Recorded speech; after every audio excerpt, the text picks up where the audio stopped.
Quickly, اور عباس صاحب 30 مئی تو ذرا جلدی نہیں ہو گئی؟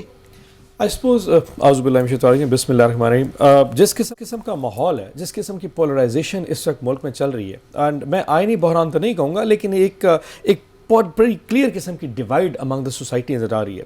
اگر اس کو کسی حتمی اگر آپ نے انجام تک پہنچانا ہے، I think this is the only way out. Election کی ڈیمانڈ کرنا ان اٹ سیلف ایک فیئر ڈیمانڈ ہے. یہ کوئی ایسی چیز نہیں کہ ہم کہہ رہے ہیں مارشل لا لگا دیں یا فلان. الیکشن تو آج سے مطلب 3 ماہ پہلے یہ ساری اپوزیشن کی جماعتیں کیا کرتی تھیں. کلیئرٹی کے لیے کلیئرٹی کے لیے آپ کہہ رہے ہیں کہ 23 مئی سے پہلے آپ اناؤنس کر دیں کہ انتخابات کب ہونا. 90 ڈیز کا ٹائم ہے، آپ مئی کے اندر اناؤنس کریں. 90 ڈیز ملیں تو August is the best time to have it. And very frankly I am sure کہ you must agree with and everybody will agree it کہ اگر اس ٹائم اگر آپ الیکشن اناؤنس نہیں کرتے، ملک جس ایک سچویشن میں کھڑا ہے، ہوا میں تیر رہا ہے، وہ کسی کے لیے بھی بہتر نہیں. It's very unstable. مطلب آپ کی ہوا میں تیرانے میں کردار کس کا ہے؟ ویری فرینکلی اس وقت جو گورنمنٹ بیٹھی ہے، کیا اس کے پاس ایتھیکلی کوئی رائٹ ہے کہ وہ بجٹ بنائے یا فیوچر پلاننگ کرے کہ اس نے LNG کہاں امپورٹ کرنی ہے، ٹرمنلز کہاں لگانے ہیں، رشیا کے ساتھ گیس پائپ لائن کرنی ہے نہیں کرنی. ایک مینڈیٹ اویلیبل نہیں ہے، بٹ وہ کالنگ دا شاٹس ہے. جب آپ کے پاس مطلب ڈیسیژن میکنگ اتھارٹی نہ ہو، وہ ایک ایتھیکل ویلیو نہ ہو، لیکن آپ پھر بھی ملک چلا رہے ہو، وہاں پہ آئی تھنک ان حکمرانوں کے لیے بھی مشکل ہو جائے گا ملک چلانا. پیچھے ماسز آپ کے اپنے آرگومنٹ کو ہی اگر ہم لے لیں، اور میں کھوسا صاحب کے پاس جاؤں گا اس کے بعد، تو پھر جو انٹرم سیٹ اپ ہوگا وہ بجٹ بنائے گا، وہ قابل قبول ہے کہ بجٹ تو بیوروکریسی بناتی ہے. وہ اور پھر تو وہی تو کہہ رہے ہیں. آپ دیکھو اس وقت اس حکومت کا آج بجلی کا کرائسس آ چکا ہے، اب انہوں نے فیول پرائسز بھی بڑھانے، IMF کا پیکج کے لیے مفتاح اسماعیل بھی وہاں پہنچ چکے ہیں. یہ وہ چیزیں ہیں کہ اس گورنمنٹ کا مینڈیٹ یا اختیار ہونا چاہیے جس کو عوام کی پیچھے ووٹ کے مینڈ. اب ہمارے پاس 155 سیٹیں ہیں، 1.70 کروڑ ووٹ ہمارے پاس ہے. ان کے پاس ہے 86 سیٹیں. They are hardly crossing 10 million votes. Them calling the shots for the country کہ جی IMF میں جانا کہ نہیں جانا، فیول پرائسز بڑھانے کے نہیں. ان کے پاس وہ مینڈیٹ ہی نہیں ہے، تو کیا ملک چلے گا؟ سو یہ ملک کو ایک بڑی ٹرموائل میں لے کے جا سکتا ہے. Just give the people. لوگوں کے پاس چلے جاتے ہیں، ان سے مینڈیٹ لیتے ہیں، 3 مہینے واپس آ جائیں، لیٹ دم ہیو اٹ. کھوسا صاحب یہ اتنا ہی آسان معاملہ جس طرح بتایا جا رہا ہے، گو ہیڈ بتائیے. دیکھیں طلعت، یہ جانے کیا کس دنیا میں رہتے ہیں یا کس قسم کی باتیں کر رہے ہیں. دیکھیں الیکشن کمیشن کو جب سپریم کورٹ نے بلوایا تھا تو الیکشن کمیشن نے خود کہا تھا کہ ہمیں کم از کم 7 مہینے چاہیے. ہم نے 16 خط لکھے ان کو، گورنمنٹ کو، اور حکومت نے ایک کا بھی جواب دینا گوارا نہیں کیا ہے. EVM پر سبھی جماعتوں کا اور سمیت الیکشن کمیشن کا، ان کو بھی جو ہے سارے اعتراضات سے کہ یہ جو ہے ناقابل عمل ہے اور یہ ایکسیپٹیبل نہیں ہے.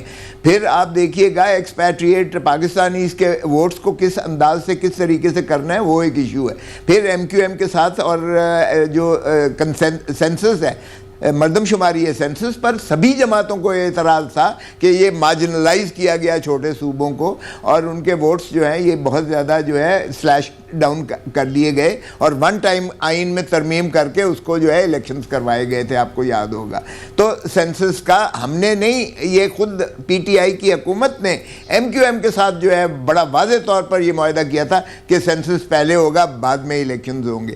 پھر اسی طرح آپ دیکھیے گا کہ حلقہ بندیاں ہونی ہیں. وزیرستان آپ کا جو ہے وہ KPK میں صوبے میں شامل ہوا ہے، اس کی بھی جو ہے وہ مرجر کے طور پر جتنی بھی آپ کی پاکستان سارے کی حلقہ بندیاں اثر نو ہونی ہیں. تو ان ٹیکنیکل گلیچز کے علاوہ آپ کو یہ ڈیمانڈ جو ہے مورلی، پولیٹیکلی اور تجزیاتی طور پر قابل قبول لگتی ہے؟ ان ٹیکنیکل گلیچز کے علاوہ یہ ٹھیک ہے ڈیمانڈ؟ ہم تو پہلے دن سے کہہ رہے ہیں کہ یہ سلیکٹڈ ہے، الیکشنز کروائے جائیں. ہمیں تو 100,000% جو ہے یہی ہے کہ الیکشن ہی اس کا واحد حل ہے. ہمیں تو لوگوں کے پاس جانے کا ہی بہت زیادہ جلدی اور عزم اور عجلت تھی کہ اصل جو ہے لوگوں کے نمائندہ آئیں، کیونکہ آئین کی روح مجروح ہو جاتی ہے جب سلیکٹڈ جو ہے مسلط کیے جاتے ہیں. تو وہ آئین کے ترجمان نہیں ہوتے، وہ اونرشپ نہیں لیتے ہیں. دیکھیے اگر آپ ریاست کی تعریف دیکھیں آرٹیکل 7 میں، تو ریاست میں پاکستان پیپلز پارٹی کا چونکہ یہی ایک بنی اس بیسس پر تھی کہ طاقت کا لیکن وہ آپ کی پرانی ڈیمانڈ تھی نا، اس کے بعد آپ کی اپنی حکومت بن گئی جس کے اندر آپ کے اپنے منسٹرز بھی بیٹھے ہوئے ہیں. تو اس حکومت کے اوپر تو سلیکٹڈ کا پھر لیبل لاگو نہیں ہوتا نا، یہ ہوتا ہے؟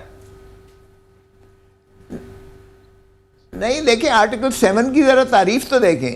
آپ کی ریاست جو ہے وہ چلتی ہی نیچے سے لے کر اوپر لالے، نیچے کے ٹیئر سے لے کر ٹاپ تک عوام ہی کو مقتدر کیا ہے آئین نے، اور عوام ظاہر ہے کہ اپنے نمائندوں، منتخب نمائندوں کے ذریعے تو آپ کو اصولی طور پر نئے انتخابات کے اوپر کوئی اعتراض نہیں ہے، صرف جو ٹیکنیکل گلیچز ہیں اور جو دوسرے معاملات ہیں ان کو ہائی لائٹ کیا. Let me ask Murtaza Solangi نے کم ٹو فخر آن دس. مرتضیٰ، تو یہ خانہ جنگی والی بات ہے، اون صاحب نے بھی اس کی طرف اشارہ کیا، انہوں نے کہا کہ ملک جو ہے وہ فلوٹ کر رہا ہے. شیخ رشید کہتے ہیں کہ خانہ جنگی ہو سکتی ہے.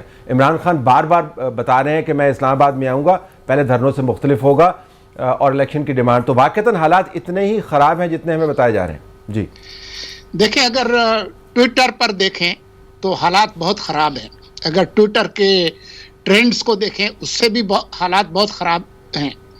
لیکن اگر آپ زمینی صورتحال دیکھیں تو ذرا اپنے جو رپورٹرز ہیں ان سے ذرا پوچھ لیں کہ آج جو الیکشن کمیشن کے سامنے جو انہوں نے مظاہرے کیے ہیں اس میں کتنے لوگ تھے، تو آپ کو پتہ چل جائے گا. تو پولرائزیشن، تقسیم ضرور ہے، لیکن وہ ایک محدود ایک حلقہ ہے جس کی نمائندگی پی ٹی آئی کرتی ہے. ان کے سائبر اسپیس میں بڑی پولرائزیشن ہے. ان کی جو گالم گلوچ ہے اور جو ان کے لہجے کی جو شدت ہے اس میں ضرور ہے. شیخ رشید صاحب جو ایک سیٹ کی پارٹی والے صاحب ہیں وہ دھمکیاں ضرور دے رہے ہیں، خانہ جنگی کی، سول وار کی، خون ریزی کی. لیکن اس ریاست نے اس سے پہلے بھی بہت ساری چیزیں بھگتی ہیں. جو 2014 کا ان کا دھرنا تھا وہ بھی دیکھا تھا، اور اس میں ان کو کن کی اعانت حاصل تھی وہ بھی دیکھی ہے. بدقسمتی یہ ہے کہ شاید وہ اعانت اور سہولت کاری اب ان کو موجود ان کے پاس نہیں ہے. اور یہ جو ان کا مطالبہ ہے جلدی الیکشن کا، ان کو الیکشن بڑی زور کی آئی ہوئی ہے.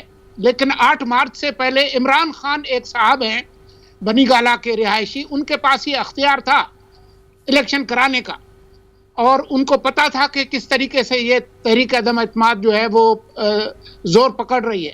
تو جب ان کے پاس اختیار تھا وہ انہوں نے استعمال نہیں کیا. پاکستان میں ایک شخص ہے جن کو وزیر اعظم کہتے ہیں، ان کے پاس اختیار ہوتا تھا. اب وہ اپنا اختیار کھو چکے ہیں. شہباز شریف اور ان کے جو اتحادی ہیں وہ اپنی مرضی اور اپنی سہولت کے حساب سے جو آئینی ضروریات ہیں ان کو دیکھ کر وہ الیکشن کرائیں گے. ٹو بی فیئر ابھی سردار کھوسہ صاحب نے کہا کہ ان کو الیکشنز کے اوپر کوئی اعتراض نہیں ہے.